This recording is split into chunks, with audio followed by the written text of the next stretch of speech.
Everything his critics have said the guy can't do, he's gone out and done. And I've never seen one young player whose career legacy is written at the end of each week. We just tend to say, okay, this is it now. He had a bad week. He's terrible. And there are some that saying he had a great week. He's great. What does he need to do to silence these critics? Bottom line to this discussion, I believe there's nothing that Tim Tebow will ever be able to do to silence his critics, ever. Not even winning a Super Bowl? I'm going to make that point. Okay. I have never seen anything like this phenomenon in all my years covering sports, and it's a lot of years. The criticism. Yes. The unfair, over-harsh, early in career criticism, the skepticism, the doubt. And I'm going to say what I've said about 5 times this year on this show.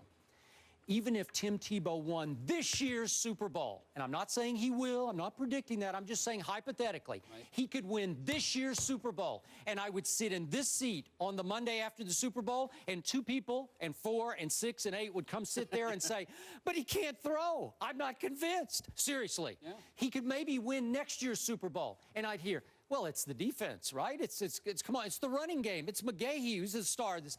And so, in the end, if we put these numbers in a vacuum, if I told you that a young quarterback who has still not started a full season of NFL games took over a 1-4 sorry football team and took them on a 7-of-8 run and wound up the year 8-4, having won a playoff game against a heavy favorite, the #1 ranked defense and pass defense, and that this young quarterback had thrown 14 touchdowns to only 6 interceptions, what would you tell me about that young quarterback? Would he be okay with you? Would he at least have a job next year? I'm reading in USA Today a story saying Tim Tebow has earned the right to compete for the job in training camp. That's what he earned. And I'm sure that's what you think, and I'm sure that's what you think. So please tell me, what could he do for you two what will it take to win you over? On your point about the Super Bowl, you're probably right. Because there have been quarterbacks that have won the Super Bowl, but what the talk is that they won it despite the quarterback, or they won it, in spite of the quarterback, they still won it. And not to name the names, but the Baltimore Ravens, when they won it all, that was said, as well as the Tampa Bay Buccaneers, when they won it all, that was said. I think the thing that would change my mind, personally, about Tim Tebow is just consistency. Being able to hit more than 2 passes in a game. Being able to hit more than 3 passes a game. If he consistently shows that he can complete passes, I'm on board. But he hasn't done that yet. And I can't think of another time, in NFL history where I've seen a quarterback throw for 47% in a game, 49% in a year, lose 3 games in a row in the fashion that the Denver Broncos lost him, and he keep his job. That's all I'm saying. This is something different than we've ever seen before. After that quarterback had won 7 of 8. He wins games. Hold on, he wins games. But to me, to say he wins games, even though you use your eyes and look and see that it's not the reason you're winning games because of the quarterback, you're winning games despite the quarterback, to use the cop-out or the answer to reply to everything, well, he just wins games, is a cop-out to me. You want Simple consistency. Consistency, that's all. What's it going to take for you, Kordell? Really? No, don't look at me like that.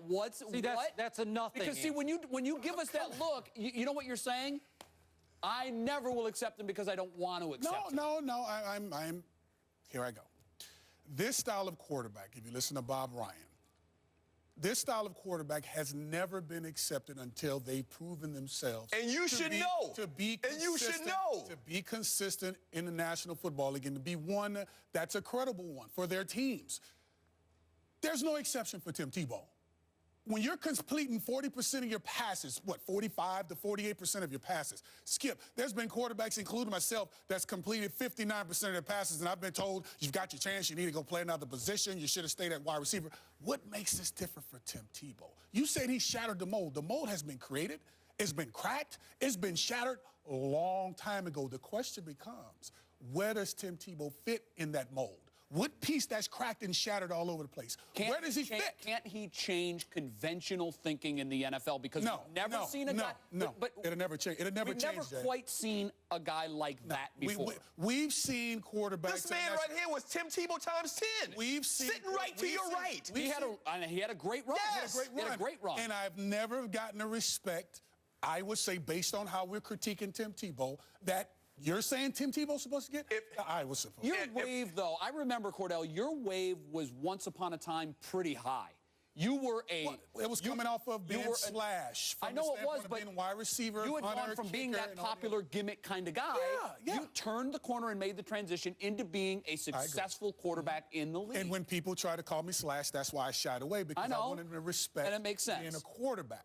But what Tim Tebow hasn't had to do was go through the burning fires of being that guy to get the respect, the Steve Youngs of the world, being that he was in the USFL, being that he was with the Tampa Bay Buccaneers. But yet he had the opportunity to sit behind the Elvis Gerbachs, behind the Joe Montanas, being tutored, having the chance to be tutored by the Bill Walshes of the world and earning the respect. Skip just want him to get the respect right now. And he's only completing 48% of his passes. Which quarterback that we've ever seen in the game ever get the respect and love? Only completing 48 to 49% of your passes. If you could tell me one guy, then I will shut my mouth and I will never talk about this again. You tell me one young quarterback in his first run of starting games who won 5 in the fourth quarter with fourth-quarter comebacks and then won a playoff game in overtime? Well, let's look at quarterbacks that's having success, period, in their first year starting. Matt Ryan's a guy that had success starting in his first year. Well, Matt Ryan and Joe Flacco have sort of changed the way we look at quarterback in the NFL. Skip, you know this. You guys have coming into the league early is what you're saying. You used to be drafted, and it was, here's your playbook, here's your clipboard, sit for a couple of years. Baseball hat. Sit for a couple of years. Go ahead and marinade. We'll see you on the field in 3 years. But then Flacco and Ryan come in and they're playoffs. And the problem is, Tim Tebow's not that quarterback where they can rely on his arm. Yes, he had an outstanding. I give him credit in this last game. They give you a paycheck every week, Skip. The kid's been working part-time. I mean, if you look at what they're doing on defense to carry this football team. What's the bottom line? One loss. Okay, one loss. Skip. See, back to that. Skip, you're not being objective about this. You're being biased. I'm not being objective. You're being biased. You guys dug in. You give him no breaks. No breaks. Look at the games. There's an alliance that you have with Tim. You know what? We all call him your nephew. Okay, but I got to say. And you have an alliance. Hey, you said Flacco and Ryan have broken the mold of the young quarterback getting to start. That style. I think that style. The expectation. That style. Cam Newton is benefiting from that now. If you're drafted, you're on the field. You brought up Flacco and Matt Ryan. Right. Tim Tebow has a thing about him, an it factor. I call it a force of competitive nature. Right. Those two do not have. I'll take Tebow in the clutch over those two guys. You both know it. There's something missing in the Flacco psyche.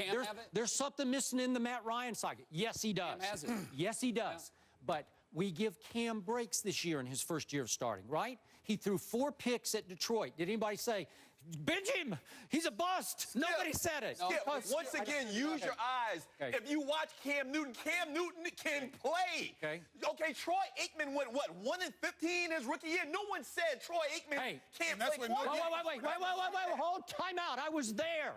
And the head coach traded Steve Walsh and told me 2 nights later, I think I traded the wrong guy because Aikman came off the worst performance of his life. Jimmy Johnson said, I'm not sure I bet on the right quarterback. Don't give me that. Skip, you're really going to try to use Cam Newton in a comparison to how good these guys are doing. The problem that the critics are having is you have taken this thing to a level that no one else can imagine. No, I'm the only one defending him. But you're defending something that you've never defended before this. Yes, I have. Skip, come on. When you look at people like... Did you make these same arguments? Wait a second. Let me just ask a question. You guys dug in early on and you said he cannot play in this league. You said it, and then you amended it. You amended it and said, okay, he's not ready to play. Let me correct you, Skip, and make you understand what I was saying, because this was off of what we talked about last week when we talked about the black quarterbacks and why they don't. If the black quarterback would have had a completion percentage such as Tim Tebow, would you be sitting over there fighting for that? Yes, I would. No, you wouldn't. No, you wouldn't, Skip. I have fought for Vince Young. I fought for did I not fight for Vince Young? Through his whole rookie year, I said, he wins games. I fought. I was the only one. In fact, I'll take it a step further. When the critics of Vince Young are so quick to point out the touchdown to interception ratio, which is almost even for his career. Yeah. I've always used that against Skip. I'm like, Skip, how can you bet on a guy who's going to throw an interception every time he throws a touchdown? And he always said the same. Kordell, wait. Let me finish this. He always said the same thing. He just wins. Right. Right. This is way before Tebow But was he Tebow. had Jeff Hold on. Fisher in Let me his go to- corner in that. No, he did not. Let He me had go Jeff to another Yes, he example, did. Skip. Yes, Let me he go did. to another Yes, he example. I'm did. going to go Jeff Fisher there. didn't want him. And I'm going to go there, Later Skip. again. Later. I don't even know so much of this, the fact of a black quarterback in that style of play. I don't think that, because you're 100% right. You've always backed Vince Young. But did you grade Michael Vick on the Tim Tebow's curve? No. Did you do that? Did you grade him on the Tim Tebow curve? Because if you did, Michael Vick always had a better arm than Tim Tebow, always passed Totally a higher agree. percentage, but you never backed Michael Vick. Why is that? Because he didn't win